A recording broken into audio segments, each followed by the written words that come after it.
नमस्कार प्यारे बच्चों, क्या हालचाल। तो आई होप आप सब मस्त होंगे, मज़े में होंगे, स्वस्थ होंगे और आपकी पढ़ाई मस्त चल रही होगी। तो मेरा नाम महेश शर्मा और आज के इस लेक्चर में, आज के इस वीडियो में बात करने वाले आपका जो जयपुर डिस्ट्रिक्ट का आज पेपर हुआ है 14 दिसंबर को, जो हाफ ईयरली का, उसका सॉल्यूशन करने वाले। तो देखिएगा, शुरू करते हैं। तो आपका 3.25 घंटे का जो पेपर है, ये सारी बातें 14 नंबर का पेपर है। तो सेक्शन ये आपका सेक्शन के अंदर है, पेपर अच्छा है, लेवल का है, थोड़ा ठीक लगा मेरे को। तो देखो इस सेक्शन में क्वेश्चन नंबर फर्स्ट क्या बोला है, एक इलेक्ट्रॉन तथा एक प्रोटॉन समरूपी विद्युत क्षेत्र में स्थित है तो इनमें उत्पन्न त्वरणों का अनुपात होगा। इंग्लिश में पढ़ना है तो आप इंग्लिश में पढ़ लीजिए। क्या बोल रखा है, an electron and a proton are located in a uniform electric field, the ratio of the acceleration produced in them will be. यानी आपको क्या निकालना है, दोनों के एक्सेलरेशन को रेशियो फाइंड आउट करना। तो देखो इसको कैसे करोगे आप, अपन जानते हैं इलेक्ट्रिक फील्ड के अंदर जो फोर्स होता है एफ इज इक्वल टू क्या होता है, क्यू इंटू ई होता है। ये होता है फोर्स का फॉर्मूला। अब एफ को आप लिखिएगा एम इंटू ए लिखिएगा, तो एम ए इंटू में क्या है, क्यू आएगा। तो यहाँ से जो एक्सेलरेशन का फॉर्मूला रहेगा वो रहेगा क्यू ई बाई एम रहेगा। बात क्लियर है। अब इलेक्ट्रिक फील्ड यूनिफॉर्म सेम बोल रखा ना, यूनिफॉर्म इलेक्ट्रिक फील्ड। और यहाँ पे चार्ज भी क्या है, इलेक्ट्रॉन प्रोटॉन दोनों का चार्ज इक्वल होता है मैग्नीट्यूड वाइज, बाकी जो नेचर दोनों का अपोजिट होता है। तो एक तरह से जो आपका एक्सेलरेशन है वो किसके इस पे डिपेंड कर रहा है, ओनली मास के ऊपर। ठीक है। तो यहाँ पे अगर आप लिखना चाहोगे, जैसे आप लिखोगे acceleration of electron is equal to acceleration of proton, तो ये क्या होगा, इन्वर्सली प्रोपोर्शनल होगा। तो यहाँ पे mass of proton upon mass of electron के इक्वल ये आने वाला है। तो mass of proton upon mass of electron, तो इसका ऑप्शन बी सही रहेगा। बोलो क्लियर है। तो इसको ऐसे सोल्व करना था। ठीक है, तो ये हो गया, इसका ऑप्शन बी इज करेक्ट, इसका ऑप्शन बी सही रहेगा। ठीक है, क्लियर है। ठीक है, नेक्स्ट क्वेश्चन नंबर सेकंड क्या बोल रखा है, किरचॉफ के प्रथम व द्वितीय नियम आधारित है। तो बच्चों ये होता है आवेश तथा ऊर्जा संरक्षण के नियमों पर। इंग्लिश में देखना है तो Kirchhoff's first and second law are based on, तो charge and energy conservation. In first law is based on the conservation of charge and second law is based on the conservation of energy. तो इसका भी option B ही सही रहेगा। बोलो clear है। Next question यहाँ पे इंग्लिश में पढ़ लेते हैं अपन। The temperature below which the magnetic material becomes ferromagnetic and above which it is called paramagnetic. तो बच्चों ये होता है क्यूरी टेम्परेचर। क्या होता है, क्यूरी टेम्परेचर। ठीक है, क्यूरी टेम्परेचर के ऊपर आपका जो फेरोमैग्नेटिक, क्यूरी टेम्परेचर के ऊपर जो फेरोमैग्नेटिक वो क्या बन जाएगा, आपका पैरामैग्नेटिक में कन्वर्ट हो जाएगा। यानी जो आपका लोहे चुंबकीय पदार्थ अनुचुंबकीय पदार्थ में परिवर्तित हो जाएगा। क्लियर है, हो गया। तो इसका थर्ड का क्या हो गया, थर्ड का आपका ऑप्शन सी क्यूरी टेम्परेचर। चलिए क्वेश्चन नंबर 4 क्या है यहाँ पे, ट्रांसफॉर्मर में क्या संभव नहीं है। तो जिस तरह संभव नहीं है, इंग्लिश में what is not possible in transformer. तो बच्चों direct current, directional current direct, इसको डायरेक्ट करंट लिखना चाहिए था, direct current DC, direct current. ठीक है, तो option B direct current. Clear है। बाकी इंड्यूस करंट इसके अंदर सब होता है, एसी में काम भी करता है और एडी करंट इसके अंदर प्रोड्यूस होती है। जिसका आंसर क्या रहेगा, डायरेक्ट करंट डिस धारा।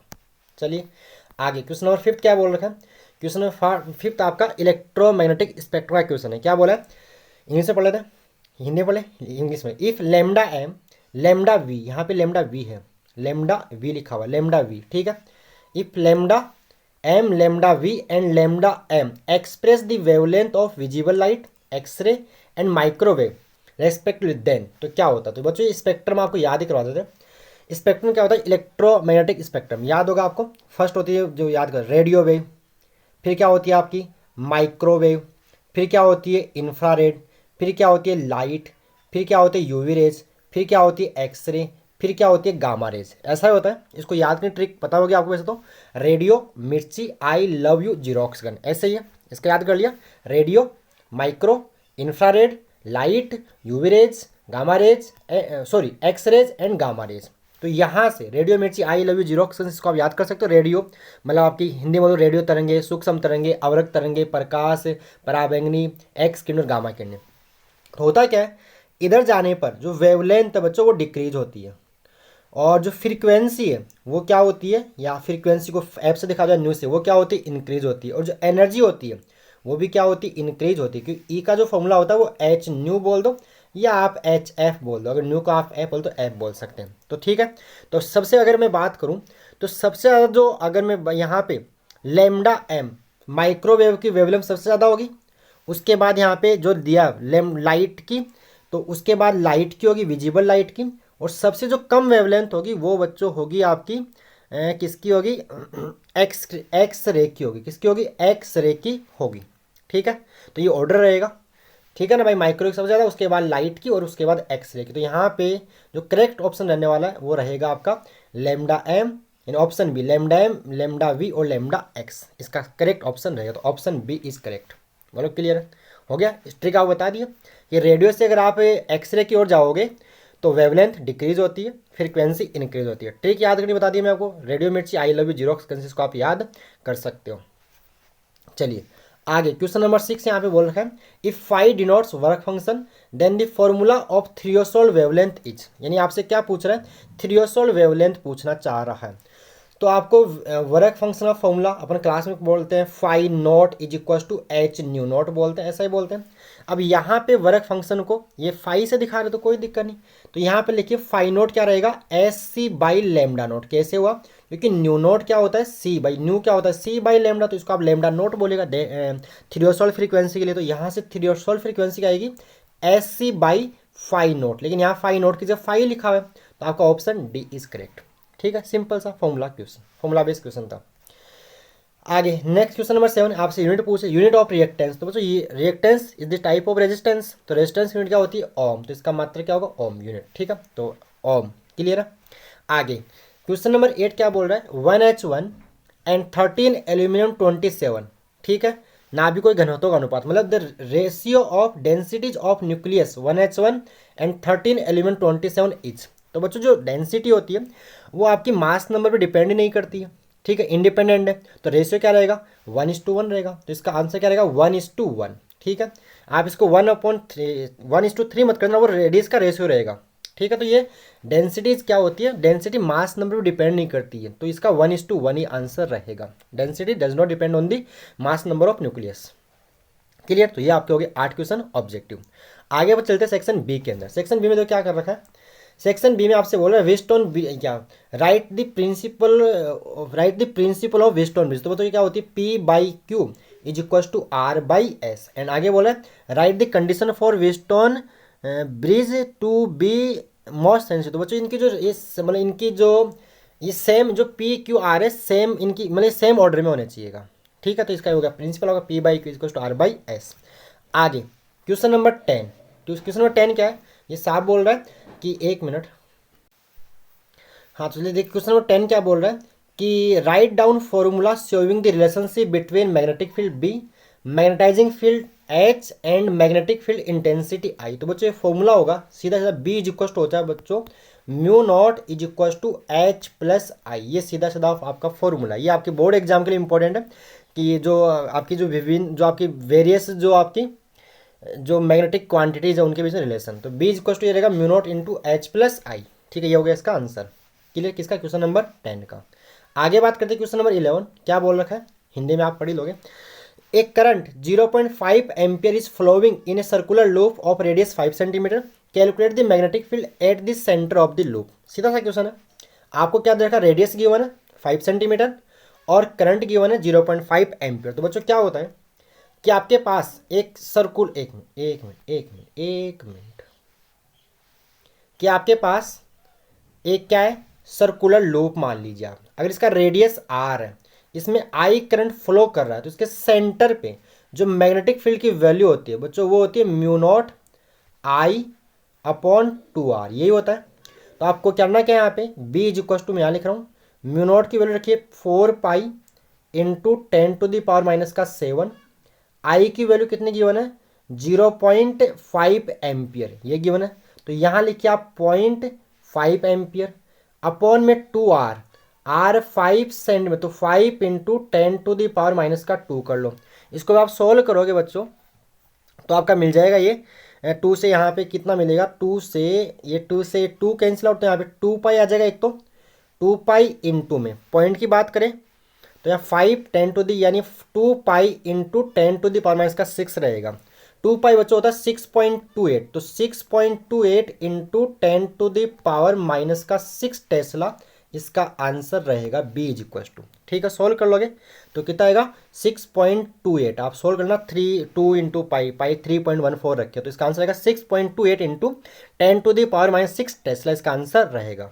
बोलो क्लियर। तो एक सिंपल सा न्यूमेरिकल यहाँ पे गिवन था। अगला क्वेश्चन अपन बात करें क्वेश्चन नंबर 12 की। क्या बोल रखा है ये कि in an alternating circuit the instantaneous current and voltage are respectively I is to 10 sine 300t। ये गिवन है। आई क्या गिवन है, ये इक्वेशन गिवन है।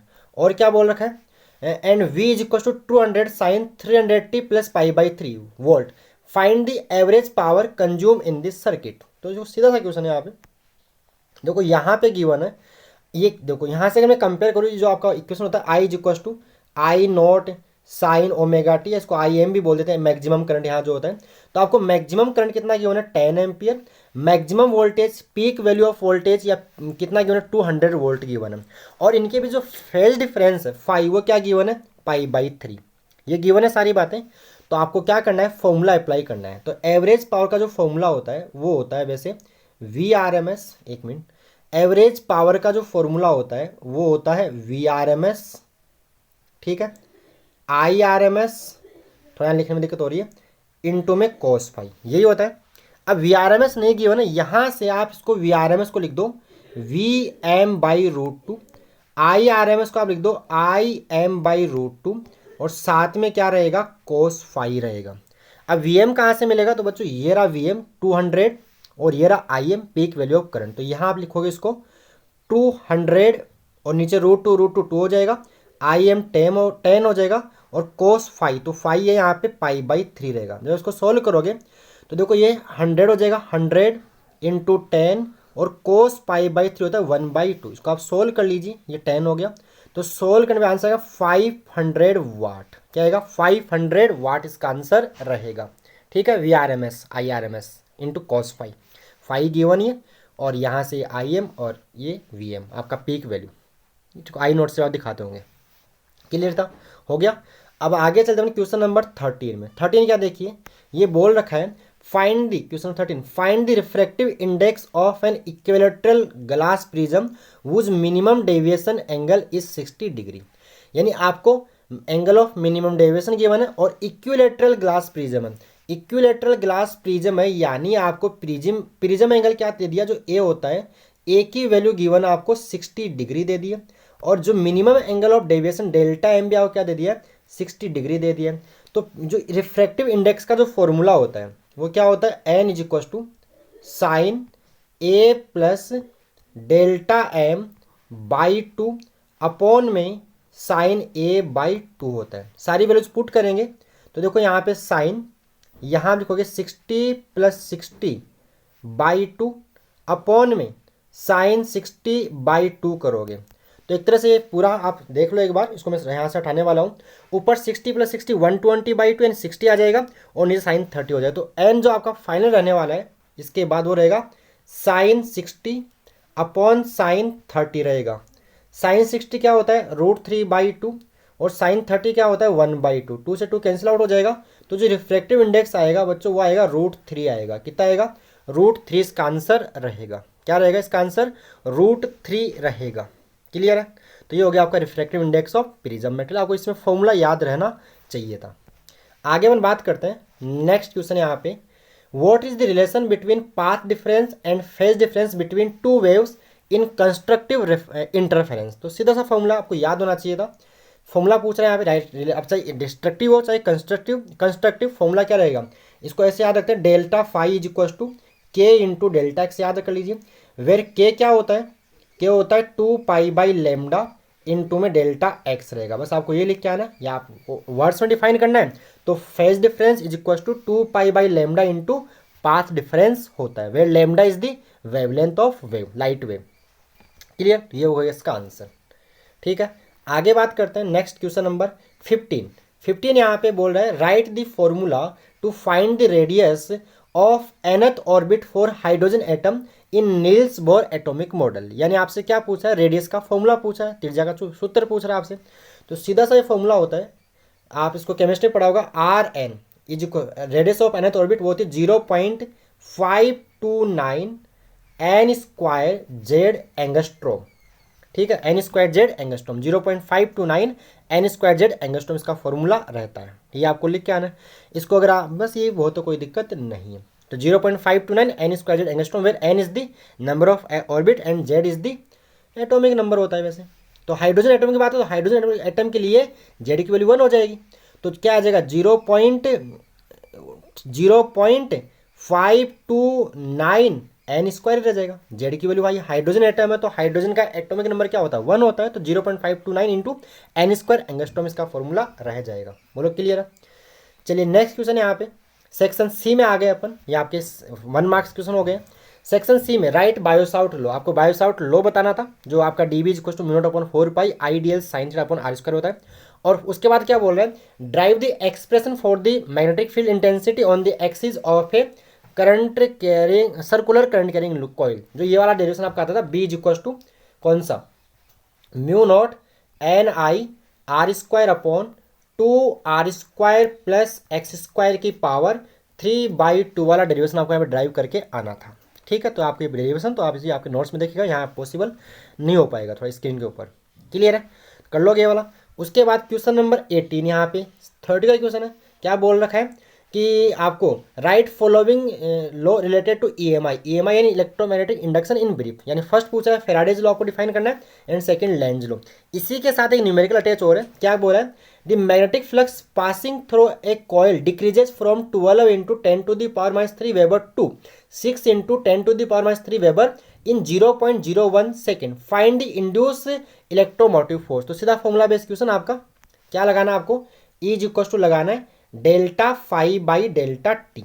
ठीक है, आप चाहो तो माइनस लगा लो, कोई दिक्कत नहीं, माइनस से लगा लो, नहीं लगाओ तो जो बाद में अगर वैल्यू माइनस में आती है उसका मैग्नीट्यूड आप निकालना। देखिए क्या आएगा, तो फाई टू इसको लिखोगे change in flux phi two minus phi one upon delta T. तो आपको टाइम इंटरवल गिवन है, देखो यहाँ से क्या करोगे, फाइनल फ्लक्स क्या है, बाहर माइनस है तो -6 इंटू 10⁻³ करोगे।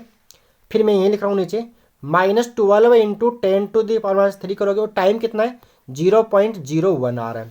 जब इसको आप सोल्व करोगे बच्चों तो यहाँ देख लीजिए ऊपर ये बन जाएगा माइनस माइनस प्लस हो जाएगा यहाँ पे, तो ये ऊपर रहेगा 6 इंटू, ऊपर क्या रहेगा आपका रहेगा 6 इंटू 10⁻³ बन जाएगा, और नीचे 0.0 का ऊपर ले जाके 100 लिख सकते हो। तो इसका आंसर रहेगा 6 इंटू 10⁻⁻1, यानी ये जो ई रहेगा आपका ईएमएफ वो होगा 0.6 वोल्ट। इसका आंसर आएगा कितना आएगा 0.6 वोल्ट इसका आंसर रहेगा। क्लियर है, तो ये हो गया आपका, इसके साथ छोटा सा न्यूमेरिकल अटैच था। आगे नेक्स्ट क्वेश्चन यहाँ पे बोल रखा है, एक छोटा सा डेरिवेशन दे दिया सीरीज पैरेलल जो आपका रेजिस्टेंस का होता है। हालांकि सीरीज पैरेलल वैसे एनसीईआरटी ने मना बोल रखा है कि नहीं है, लेकिन आपने 10th क्लास में कर रखा है तो ऐसे क्वेश्चन आपके एग्जाम में आ सकते हैं, क्योंकि ऐसा ही कंटेंट है कि जो आपने चीज़ें पहले पढ़ ली उनको ही हटाया है, तो ये चीज़ आपको आनी चाहिए। चलो कोई दिक्कत नहीं, देखो क्या क्वेश्चन है, क्या बोला है, on connecting N resistance of R ohm, N resistance है एन रजिस्टर्स है, उनकी सबकी वैल्यू क्या आर ओम है।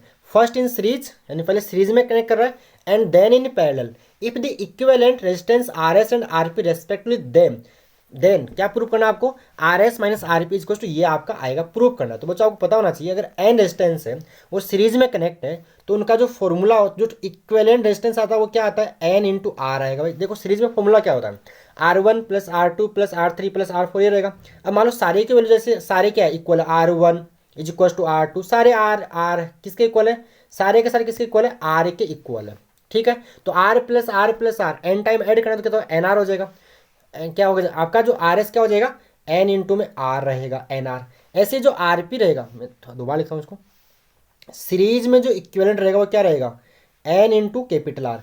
ऐसे सिमिलरली पैरेलल के अंदर जो फॉर्मूला होता है वो होता है 1/RP equal to 1/R1 plus 1/R2 plus 1/R3 plus 1/RN। सारे इक्वल है, R1 R2 R3 सारे इक्वल, तो 1/R। तो ये इसको सम करने पे आएगा n/r आएगा, क्या आएगा, तो 1/RP अगर 1/RP अगर n/r है तो RP क्या आ जाएगा, RP आपका n/r आ जाएगा।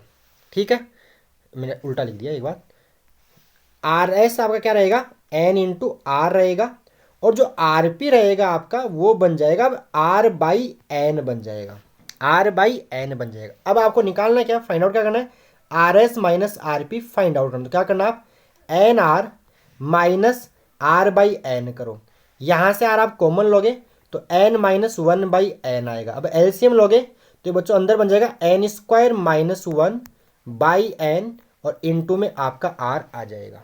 तो ये आपको ऐसा प्रूव करना था। हो गया क्लियर।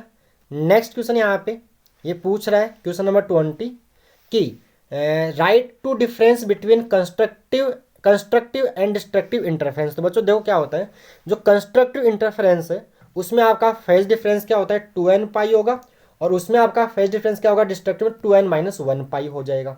ठीक है, इसमें आपका पार्ट डिफरेंस होता है एल लेमडा, इसमें आप 2n माइनस 1 लेमडा बाई 2 कर दो, बस ये डिफरेंस हो गया। आगे क्या बोल रहा है, आगे एक न्यूमेरिकल इसका क्वेश्चन नंबर 20 का सेकंड एक न्यूमेरिकल गिवन है। क्या बोला है, two waves of equal amplitude and same frequency travelling simultaneously in the same direction superimpose each other where the amplitude of the resultant wave is √3 ampere √3a what will be the phase difference between two waves at that place. बच्चों यहाँ पे क्या given है, दो wave है, ठीक है, दोनों का एम्पलीट्यूड इक्वल ऐसा ही बोल रहे हैं, यानी दो वेव है तो अपन अज्यूम करते हैं फर्स्ट का एम्पलीट्यूड A1, सेकंड का एम्पलीट्यूड A2, लेकिन दोनों की वैल्यू क्या गिवन है, A गिवन है, और जो रिजल्टेंट वेव है उसका एम्पलीट्यूड आपको बच्चों गिवन है √3a गिवन है। ठीक है, given amplitude of resultant wave क्या गिवन है √3a। तो अपन क्या जानते हैं, रिजल्टेंट एम्पलीट्यूड का जो फॉर्मूला होता है बच्चों ये होता है A is equal to square root के अंदर A1 square plus A2 square plus 2A1 A2 cos phi रहेगा। क्या रहेगा कोस, एक मिनट, क्या रहेगा कोस फाई आपका रहेगा, ये होता है। अब आप क्या करो, या तो आप दोनों तो स्क्वायरिंग कर लो, स्क्वायरिंग बोस है तो इसको देखो यहाँ आएगा A square is equal to A1 square plus A2 square plus में क्या रहेगा 2A1 A2 कोस फाई रहेगा। अब मैं इसको यहाँ से थोड़ा रब कर रहा हूँ, मैं आगे पलट रहा हूँ। ठीक है, अब आपको A की वैल्यू क्या पुट करनी है, तो A की वैल्यू √3a पुट करनी है। ठीक है, अभी तो मैं आगे पुट कर रहा हूँ। इसके बाद तो A की वैल्यू मैंने पुट की यहाँ पे कितनी, √3a का स्क्वायर, A1 A2 दोनों इक्वल है तो A square plus A square plus 2A1 मतलब 2a तो 2a स्क्वायर और साथ में क्या रह जाएगा कोस फाई रह जाएगा। अब जब आप इसको सोल्व कर दोगे यहाँ बन जाएगा 3a स्क्वायर, इधर क्या आएगा a square plus a square 2a square, यहाँ से 2 स्क्वायर कॉमन ले लोगे आप तो 2 स्क्वायर कॉमन लोगे, यहाँ बचेगा 1 प्लस कोस फाई बचेगा, ये स्क्वायर स्क्वायर कट जाएगा तो यहाँ से क्या आएगा देखिए ये 2 का इस 3 के नीचे में तो 3/2 is equal to 1 plus cos phi आएगा। तो यहाँ इसके बाद 1 इधर आएगा तो cos phi is equal to क्या आएगा 3/2 माइनस 1 आएगा, तो कोस फाई की वैल्यू क्या आएगी 1/2 आएगी। तो फाई यहाँ से आएगा कोस इनवर्स 1/2, तो फाई की वैल्यू यहाँ से क्या आएगी, कोस की वैल्यू 1/2 कहाँ होती है 60 डिग्री के ऊपर, यानी इसका आंसर रहेगा π/3 रेडियन, π/3 रेडियन इसका आंसर रहेगा। बात क्लियर है, तो ये आपका सवाल ये ऐसे होना था। आगे क्वेश्चन नंबर नेक्स्ट आपको ये थ्योरेटिकल क्वेश्चन है, राइट डिफाइन वोल्टलेस करंट जो IRMS साइन फाई होता है और रेजोनेंस फ्रीक्वेंसी क्या होती है 1/√LC, ये आपको यहाँ पे थोड़ा सा बता के आना था।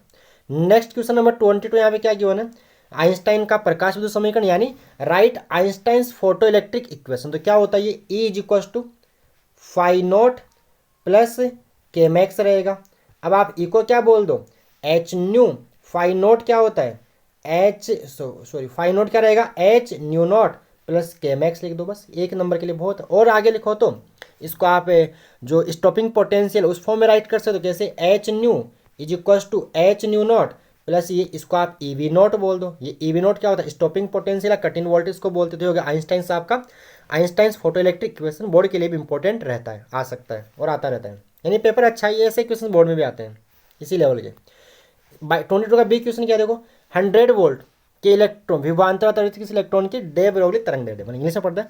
Calculate the de Broglie wavelength associated with an electron accelerated by a potential difference of 100 volt. तो सीधा सा एक फॉर्मूला होता है डी ब्रॉय वेवलेंथ का, आपको वोल्टेज गिवन हो तो डी ब्रॉय वेवलेंथ का फॉर्मूला होता है 12.27 अपॉन √V एंगस्ट्रोम, बस यही। तो यहाँ पे 12.27 वोल्टेज गिवन 100 तो आएगा 12.27 100 का स्क्वायर रूट 10, तो आंसर आएगा 1.227 एंगस्ट्रॉम इसका आंसर रहेगा। ये एंगस्ट्रॉम, आगे यूनिट में क्या लिखिए, एंगस्ट्रॉम लिखिए।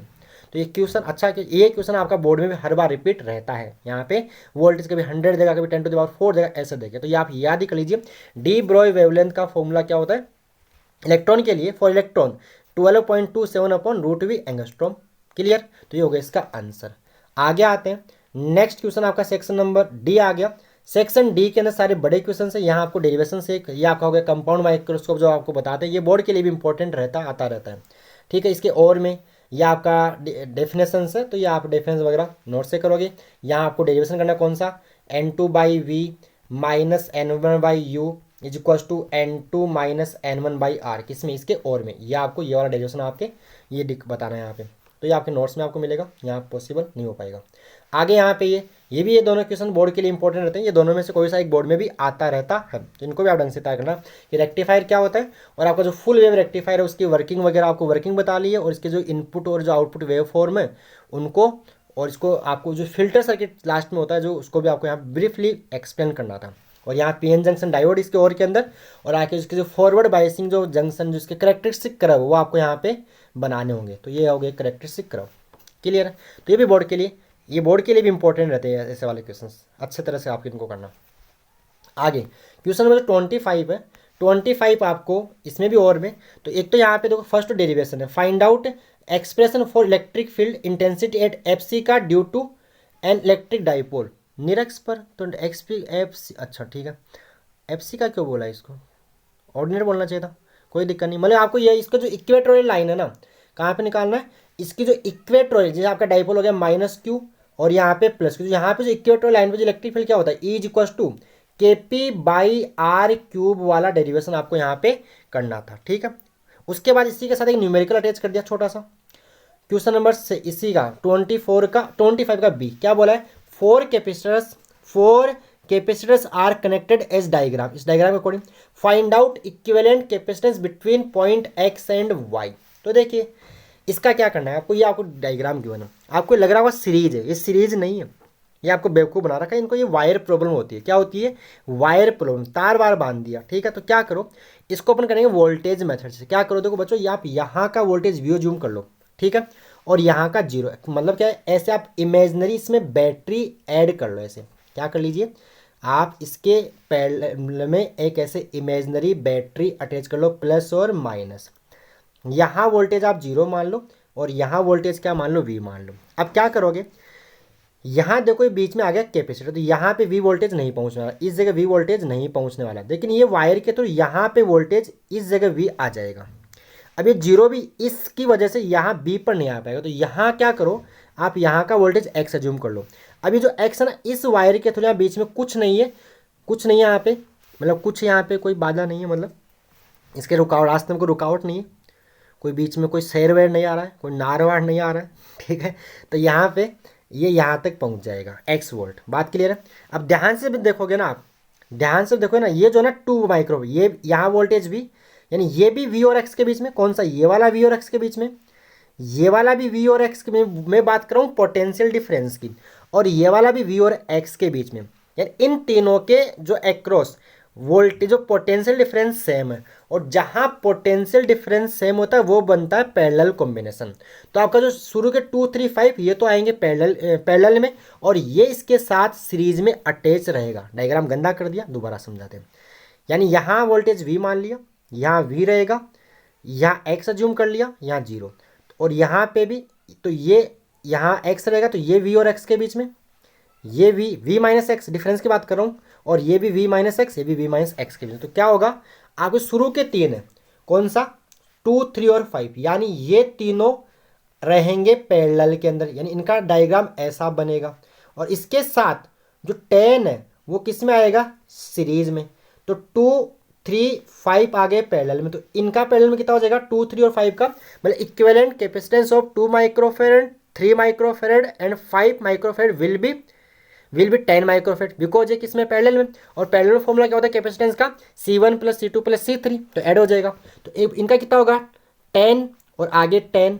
अब 10 10 किस में आ गया, सीरीज में आ गया। अब 2 सीरीज में हो तो फॉर्मूला क्या होता है इक्विवेलेंट का, C equivalent is equal to 10 × 10, क्या रहेगा, यहाँ लिख रहा हूँ 10 × 10 अपॉन 10 प्लस 10 तो कितना हो जाएगा, ये आपका 2 इंटू 10, तो आपका इसका आंसर आ जाएगा 5 आ जाएगा। वैसे हाँ भी कसौटी दोनों सेम मतलब सी बाई एन करते तो यहाँ पे 10/2 कर देंगे, तो इसका आंसर क्या रहेगा, फाइनल आंसर क्या रहेगा 5 माइक्रोफेरेड इसका आंसर रहेगा। क्या रहेगा इसका आंसर 5 माइक्रोफेरेड रहेगा। ऐसा इसको डायग्राम बना के सोल्व करना था। क्लियर है। नेक्स्ट इसका जो और में गिवन है, आपको डेरिवेशन पूछ रहा है, establish an expression for the capacitance of a parallel plate capacitor, यानी C is equal to A epsilon naught by D वाला आपको डेरिवेशन ड्राइव करना था। और साथ में आपको क्या बोल रखा है, सेकंड इसका पार्ट यह आपको करना है ना, यहाँ पे पॉसिबल नहीं हो पाएगा। Obtain an expression for work done in rotating a dipole from angle θ1 to θ2 in an external electric field, यानी यहाँ पे क्या करना था आपको, यहाँ आपको ये वाला derivation W is equal to P E cos θ1 minus cos θ2 वाला डेरिवेशन आपको यहाँ पे ड्राइव करके आना था। तो ये था आपका हाफ लाइक पेपर। और बच्चों ये जो पेपर है ना, ये अच्छा पेपर मेरे को लग रहा है। इस ऐसे क्वेश्चन, यानी इसमें से काफ़ी सारे क्वेश्चंस बोर्ड जो आपका सेक्शन बी और डी, इसमें से ऐसे क्वेश्चन बोर्ड में रिपीट होने के चांसेज है इस टाइप के, तो इसको आप ढंग से कर लेना। बाकी जयपुर डिस्ट्रिक्ट का था, जयपुर डिस्ट्रिक्ट जो रूरल का था, जयपुर ग्रामीण का था वैसे शायद, और जयपुर का भी यही रहेगा। तो और बाकी भी डिस्ट्रिक्ट में आप कहीं हो तो आप देख लीजिए, इसी लेवल इसके जैसे आपको वहाँ भी आपके डिस्ट्रिक्ट में आपको पेपर, जैसे आप सिक्कर से हो, कोटा से हो, कहीं से भी हो जहाँ, तो ऐसा ही कुछ मिलेगा। ये भी मैंने जयपुर का सोल्व करवाया। ठीक है, ओके प्यारे बच्चों, धन्यवाद।